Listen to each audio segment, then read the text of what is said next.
The fund range comprises of 5 separate funds. There are 2 protected funds, the Balanced Fund and the Growth Fund. There's 3 unprotected funds, the Growth, the Balanced and the Cautious. All 3 funds are offered in sterling, US dollars and euros. The main differences between the funds is the amount of risk that is being taken within the funds and therefore the returns that the funds are seeking. We designed the Smart Fund range so that advisors could use them as tools to help clients achieve their long-term goals. If advisors have got clients that are wary about stock markets, nervous of investing in them, the 80% protected strategy is ideal.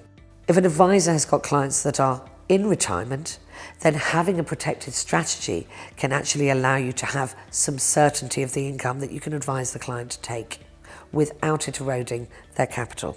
The 80% protected fund provides protection for the client, but it also actually provides protection for the advisor's revenue. The relationship with Morgan Stanley is very much a collaborative approach.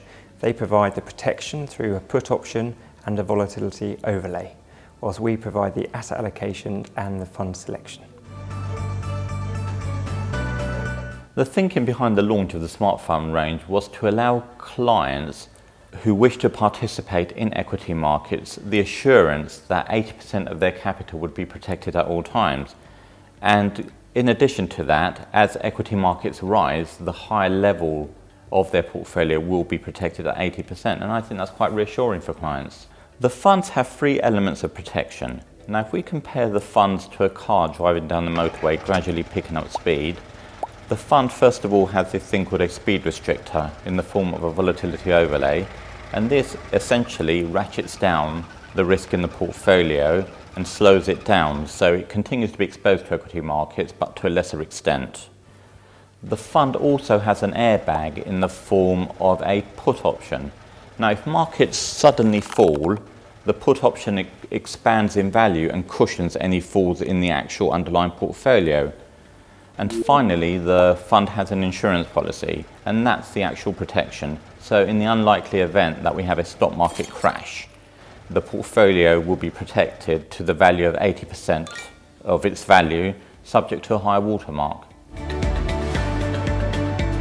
I myself have often thought that I could outthink the market. And over many years I've predicted market tops and been completely wrong. And so what do you do if you are someone like me who thinks they know what the top is and you get it wrong time and time again? So if you believe that market's about to go negative, you put your money in cash and then you miss all this upside. Equally, if you have an overly bullish view and you stay in markets and they crash, you stand to face some serious potential losses. And that's why I think the Smart Fund Protected idea, without the lock-in period, without the CPPI type nature where they change the strategies to fixed interest, I think it's a very compelling idea. Because it really does mean that you can safely be in equity markets where the returns are and always have been, without having to worry about picking the market. We call it kind of like a high watermark type approach. As markets go up, your protection level ratchets up.